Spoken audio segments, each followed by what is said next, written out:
জীবন যেন এক বিশাল ক্যানভাস। এই ক্যানভাসে কেউ আঁকে রঙিন ছবির স্বপ্ন, বিলাসিতার মোহনে সাঁতর কাটে।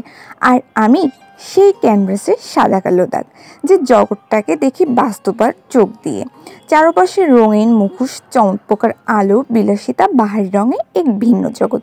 কিন্তু আমার চিন্তা, আমার উপলব্ধি, আমার জীবনযাত্রার সব কিছুই সাদামাটা। এই জীবনে বিলাসিতার অনেক জীবনই কেন্দ্রবিন্দু। তারা হারিয়ে সোনা রূপা হারিয়ে এক মায়াজালে চমৎকার আলো, নিজেকে সেরা দেখানোর প্রতিযোগিতায় থাকে। অথচ আমি সেই মানুষ যে সাদামাটা বাস্তবতাকে আপন করে নিয়েছি। বিলাসিতা আমাকে আকর্ষিত করে না, কারণ আমার চোখে পৃথিবীর সৌন্দর্য তার সরলতাকে লুকিয়ে। আমার চিন্তা ভাবনার জগৎ যেমন সাদা কালো, এটা নিজস্ব নয়, বরং এটা সরল, স্বচ্ছ আর বাস্তব। এই সাদা কালো রঙে মিশে আছে এক দৃষ্টিভঙ্গি, যা চমকের পিছনে লুকানো সত্যকে দেখতে জানে। এই জগতে এত রঙিন, এত আলোকিত, সেখানে কি সত্যিকারের সুখ আছে? বিলাসিতার সেই মুখোশের পিছনে লুকিয়ে থাকে অগণতিক দুঃখ এবং অপূর্ণতার গল্প।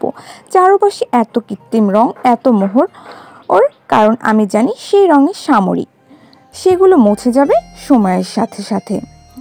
আমি কেমন? আমি সেই মানুষ যে চিরস্থায়ী সত্য নয়। আমার জীবনও রঙিন ছোঁয়া।